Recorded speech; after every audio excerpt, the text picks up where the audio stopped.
Bago pumasok sa trabaho ang train conductor na si Will Coulson, huminto muna siya sa tapat ng dati niyang bahay.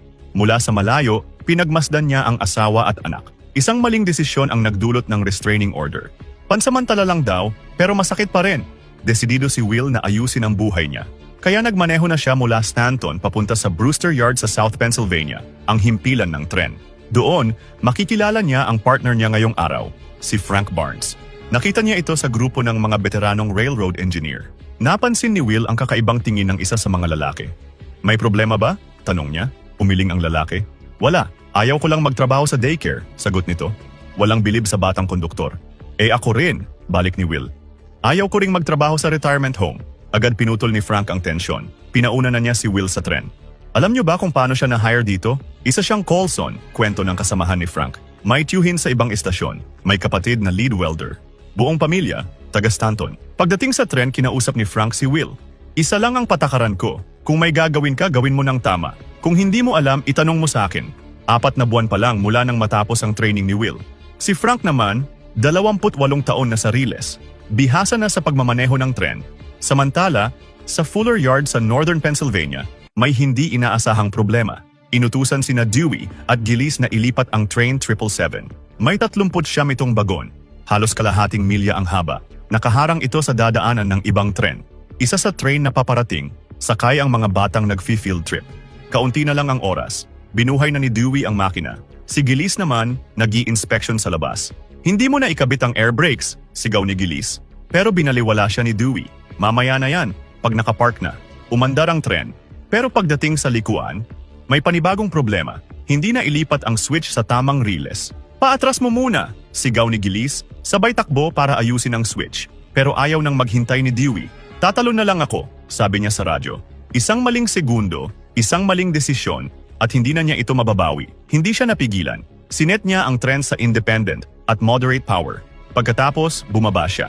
Lakad takbo papunta sa switch. Sa una, halos kasabay lang niya ang tren. Pero biglang gumalaw ang controls. Nabuhay ang full power ng makina. Bumilis ang takbo nito. Huli na para sa switch. Nagmamadaling hinabol ni Dewey ang tren. Nahawakan na niya ang bakal, pero sobrang bilis. Napabitaw siya. Napadapa sa batuhan. Napamura si Gillis. Pinagtawanan pa siya ng ibang manggagawa. Pero hindi ito biro. Isang higanting tren. Walang may kontrol. Dire-diretso sa D16 track. Dadaan sa maraming bayan ng Pennsylvania. Sa kabilang dulo ng Riles, naghahanda namang umalis ang train 1206, nina Will at Frank. Maayos ang simula ng trabaho. Sa tingin ni Frank, alam naman ni Will ang ginagawa niya. Hanggang sa napansin ni Frank ang isang note. Birthday pala ngayon ng anak niya. Tinawagan niya ito.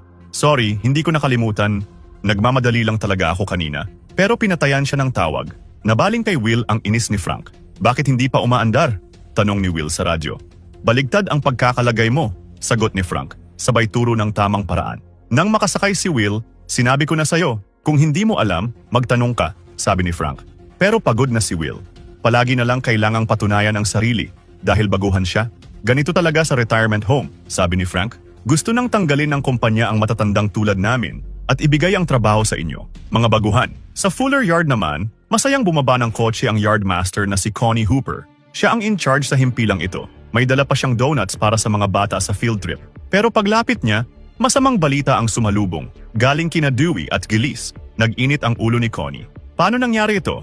Sigaw niya. Isang tren, walang nagmamaneho, walang air brakes, at dire-diretsong papunta sa ibang tren na nasa Riles. Pero nakaset naman ang independent brakes, depensa ni Dewey. Gaano kabilis? Tanong ni Connie. Siguro, nasa 10 miles per hour, sagot ni Gillis.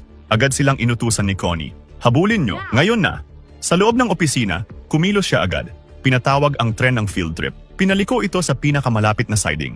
Tinitigan ni Connie ang mapa. Kailangan niyang i-report sa kumpanya ang nangyayari. Pero base sa impormasyon ni Dewey, titigil din ang tren matapos ang ilang milya. May naisip si Connie. Tinawagan niya si Ned Oldham, ang lead welder nila, na laging late. Gaano kakalayo sa milepost 5? Tanong niya. Mga 6 na minuto, sagot ni Ned. Pumunta ka roon, utos ni Connie. Hilahin mo ang switch. May coaster tayong paparating. Buong akala niya, mabagal lang ang tren. Pero pagdating ni Ned, walang tren, naghintay siya ng ilang minuto. Sa halip, sina Dewey at Gillis ang dumaan, sakay ng kotse, nagkagulo, nagkasisihan na. Ibig mong sabihin, nakalagpas na? Tanong ni Connie sa telepono. Iyon ang hula ni Ned, napahinto si Connie. Alam na niya agad. Hindi ito coaster, sabi niya. Nakapower ang tren. Sa telepono, ginisa ni Connie si Dewey. Tinatanong kung anong ginawa niya sa mga kontrol nito, hanggang sa mahanap nila ang pagkakamali. Naka-full power ang throttle nang ilagay sa independent. Napapikit si Connie. Mariin. Pero hindi siya tumigil. Inutusan niyang ipagpatuloy ang paghabol. Pinabalik si Ned sa kalsada, humingi ng tulong sa mga pulis para bantayan ang lahat ng crossing. Ngunit ang train 777 nasa harap na ng tren ng field trip. Natahimik ang mga bata. Nakadikit ang mukha sa bintana. Kinakabahan ng driver. Hindi sigurado kung aabot sa likuan.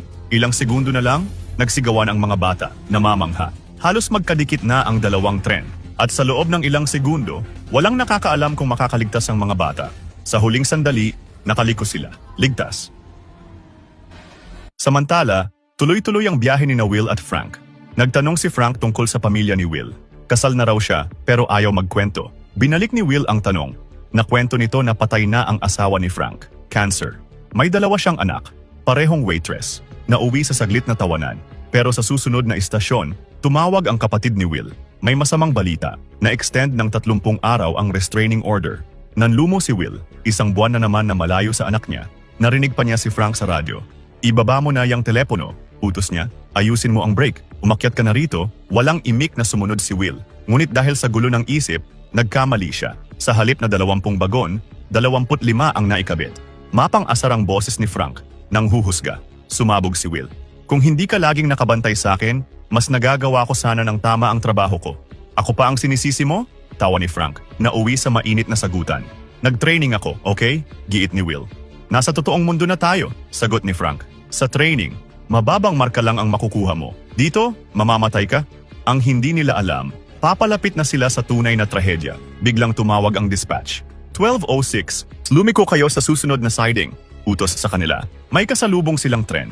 Biglang sumeryoso ang dalawa. 10 milya pa ang layo ng susunod na likuan. Samantala, kumalat na ang balita tungkol sa train 777. Nakapasok na ito sa corporate. Nagkataong may safety inspector sa opisina. Tinulungan silang tukuyin ang mga kemikal na karga ng tren, diesel at molten phenol. Ginagamit yan sa paggawa ng glue. Paliwanag ni Inspector Scott. Napaka-toxic at madaling magliyab. Dadaan ang tren sa 173 na crossing. Halatang nagpapanik na si Connie. Kalahating milya ang haba ng tren na ito. Tumatakbo ng mabilis patungo sa malaking populasyon. May 8 bagon ng nakamamatay na kemikal at 5,000 galon ng diesel. Hindi lang ito basta tren, para itong missile na sasabugin ang isang lungsod, sabi niya kay Vice President Galvin. Isang solusyon lang ang naisip ni Connie. Gusto niyang idiskaril ang tren habang nasa bukirin pa ito, habang may espasyo pa, dahil kapag nakalagpas doon, puro kabayanan na. Pero tumanggi si Galvin. Masyadong malaki ang mawawala sa kumpanya. Samantala, nakarating na si Ned sa susunod na crossing. Sa gitna ng kaguluhan, muntik nang mabangga ng tren ang isang lalaki at ang kabayo nito. Nakaiwas sila sa huling segundo. Pero ang truck ng farmer, hindi pinalad. Nayupi at tumalsik sa lakas ng banggaan. Humingi si Ned ng police escort. Hindi siya titigil sa pagsunod sa tren hanggang sa makahanap ng paraan para pigilan ito. Palapit na sa likuan sina Frank at Will.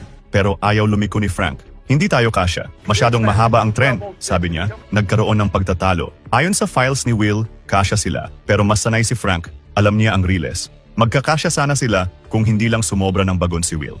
6.2 miles pa ang layo ng susunod na likuan. Gaano kayo kabilis? Tanong ng dispatch. 55 miles, sagot ni Frank. Bilisan niyo pa, seryosong utos sa kanila.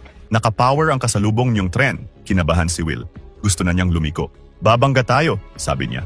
Alam ko ang ginagawa ko, sagot ni Frank. Papatayin mo tayo, sigaw ni Will. Pero hindi umatras si Frank. Sa meeting naman ni Galvin, may naisip siyang delikadong plano.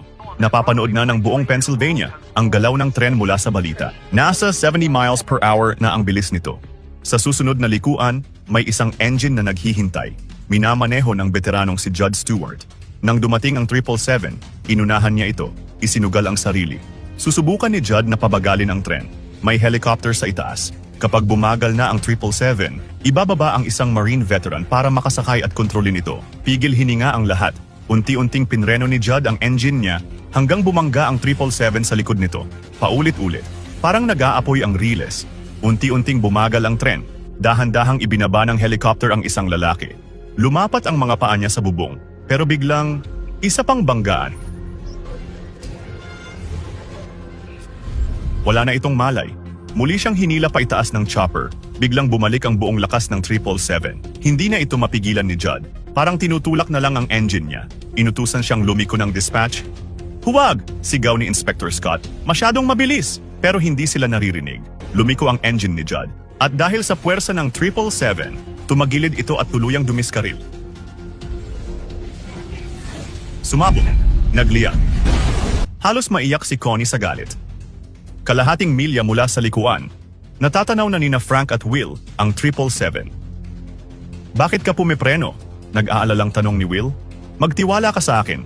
Kapag binilisan natin ang liko, tatalsik tayo." Pinipilit ni Frank maging kalmado.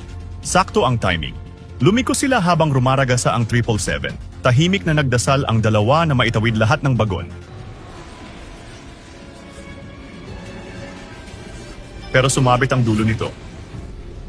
Parang laruan, dinurog ng 777 ang huling bagon. Hindi na mahalaga, ligtas sina Will at Frank. Napahiyaw si Connie sa pasasalamat. Pinagmamasdan ni Frank ang tren na papalayo. May napansin siya sa dulo, bukas ang konektor. Sa radyo, may bagong utos. Inililikas na ang mga tao sa susunod na bayan. Ididiskaril nila ang tren doon, hula ni Will. Tinanong ni Frank kung ano ang gagamitin. Standard derailleur. Nagmadali siyang bumaba ng tren. May nabubuong delikadong plano sa isip niya. Pwede silang bumalik sa riles. Habulin ang tren ng naka-reverse at ikabit ang tren nila sa bukas na connector sa dulo nito. Ang makakapigil lang sa ganyan kalakas na tren ay kung mahihila sa kabilang direksyon, paliwanag ni Frank. Pero pag hinabol natin yan at nadiskaril nila, madadamay tayo, pigil ni Will. Pero malakas ang kutob ni Frank. Hindi ito kaya ng ordinaryong derailleur. Masyadong malaki, masyadong mabilis. Dudurugin lang nito ang anumang haharang. Kinalas ni Frank ang mga nakakabit na bagon sa 1206. "Kung gusto mong magpakamatay mag-solo ka," sabi ni Will. Pero bago pa tuluyang umakyat si Frank, pinigilan siya ni Will. "Kung tama ka na hindi ubra ang plano nila, makakarating ba ang tren sa Stanton?" tanong ni Will. Naroon ang buong pamilya niya. "Ano sa tingin mo?" tugon ni Frank. Humabol si Will sa umaandar ng 1206. Nakaligtas na sila ng isang beses. Pero heto na naman, susundan ng tren nila ang kapahamakan. Kinumusta sila ni Connie. "Frank, hindi pwede," mariin niyang sabi ng malaman ang plano. Wala rin siyang alam na itutuloy ni Galvin ang derailleur, lalo na ngayong sobrang delikado na. Tinawagan niya ang VP para diretsyong makausap si Frank. "Mawalang galang na po, Mr. Galvin," sabi ni Frank. 28 taon na akong nasa riles. Kaya naming pigilan to." Hindi kumbinsido si Galvin. "Paano kung pinatigil ko ang derailleur at pumalpak kayo?" sagot niya. Dire-diretso ang tren na iyon sa kurba sa Stanton. 100 times na mas malaki ang damage. Alam nilang lahat na mahuhulog ang tren sa Stanton Curve. Masyadong mataas ang riles doon at masyadong mabilis ang 777 para makaliko. Kapag tumilapon ito, magliliyab ang buong syudad. Nagmungkahi si Connie. Ituloy ang derailleur, backup sina Frank, pero mariing tumanggi si Galvin. "Hindi ko ilalagay sa panganib ang mas maraming tao at ari-arian," sigaw niya. Dahil lang gustong magpakabayani ng isang driver. Pinagbantaan niyang tatanggalin sa trabaho si Frank. Pero isang matinding revelasyon mula kay Frank. "May 90-day notice na ako," sabi niya. 72 araw na ang nakakaraan. Isa siya sa mga veteranong pinilit mag-retire ng maaga para kalahati lang ang makuhang benepisyo. 3 linggo ka na lang, pero itataya mo ang buhay mo para sa amin? Tanong ni Galvin. "Hindi para sa'yo," sagot ni Frank. Puno ng determinasyon. Hindi siya bayani sa mata ng kumpanya, pero sa araw na yon, siya ang huling pader ng buong bayan. Nanindigan sina Will at Connie kasama si Frank kahit bantaan pa silang tanggalin. Binabantayan ni Connie ang galaw ng 777.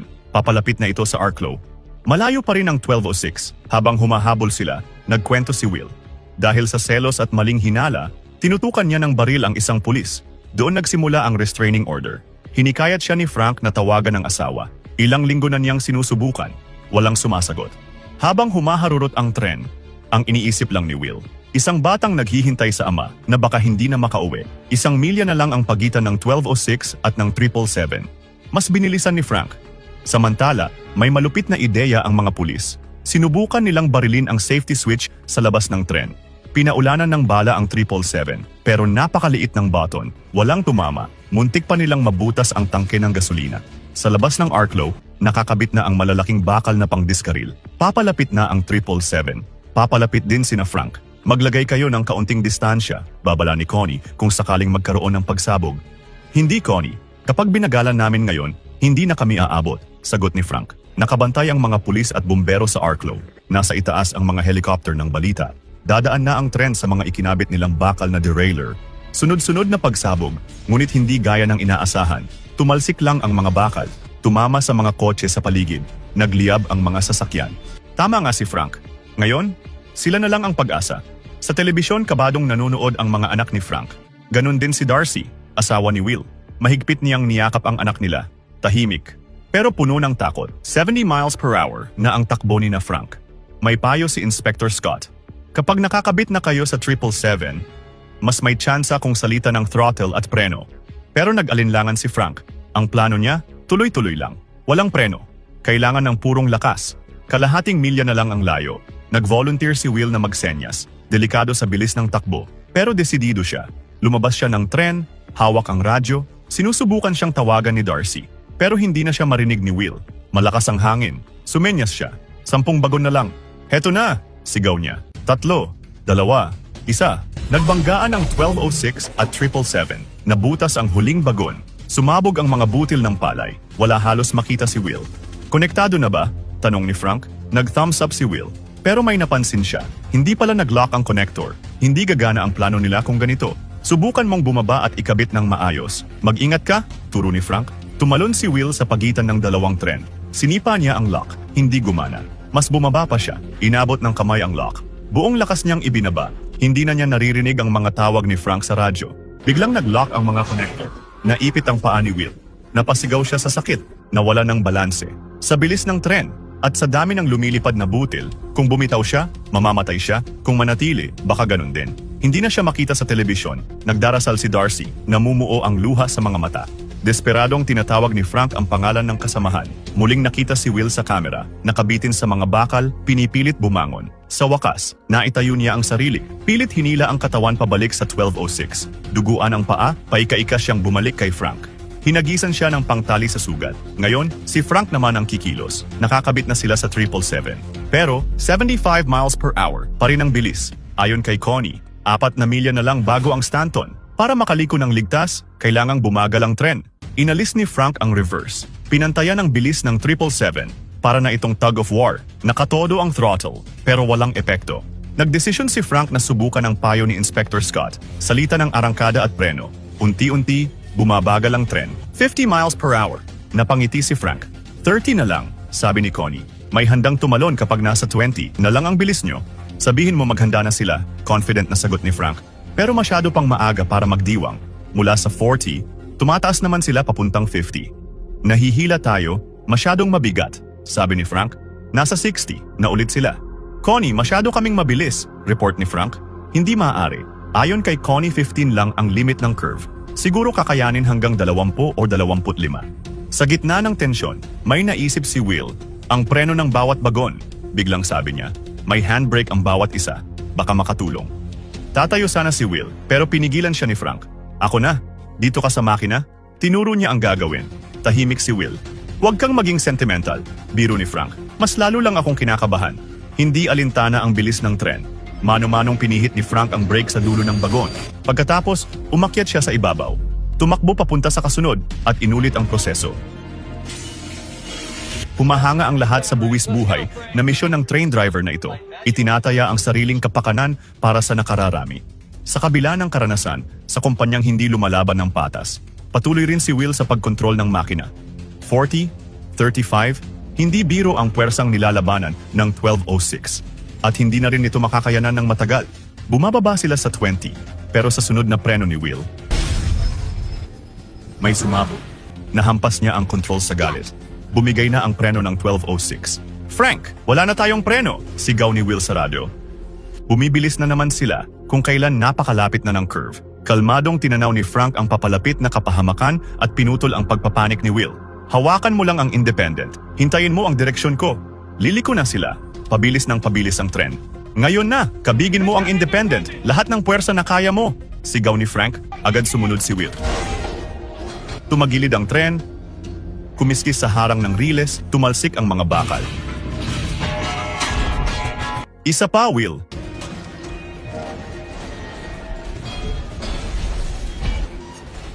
Nakalusot ang kalahati ng tren sa curve, sumabit sa mga poste ng kuryente at nagliyab. Pero sa wakas, tumuwid din. Hiyawan ang mga nanonood. Kasama ang pamilya ni na Frank at Will.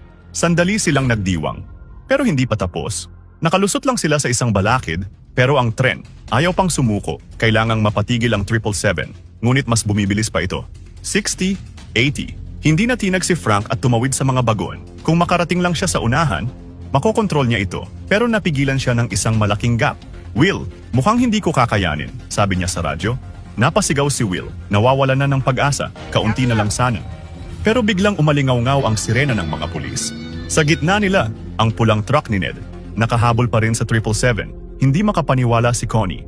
Bumusina ng malakas si Ned pagtapat kay Will. Tumalon ka sa likod! Paulit-ulit niyang sigaw kay Will. Humingi muna siya ng kumpirmasyon kay Connie. Kaya mo yan, Will? Pagpapalakas nito sa loob niya. Lumabas siya ng tren, bumuelo, tumalon. Napasigaw sa sakit ng bumagsak ang sugatang paa. Binilisan pa ni Ned ang takbo. Kailangan nilang makarating sa unahan ng tren. Pagtapat nila kay Frank, sunod-sunod na bumusina si Ned. Tinatawag ni Will si Frank. Pero sumenyas lang ito. Go! Go! Sigaw ni Frank. Naunawaan ito ni Will. Pinabilis palalo si Ned. Malapit nang humiwalay ang kalsada sa Riles.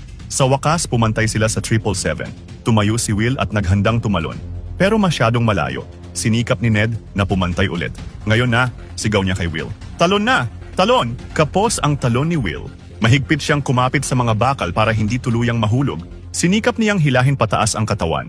Unti-unting sumilay ang ngiti sa mukha ni Frank habang nanonood. Hanggang sa tuluyan itong sumigaw sa tuwa. Nakapasok si Will. Nagawa nila. Nagdiwang ang buong Pennsylvania.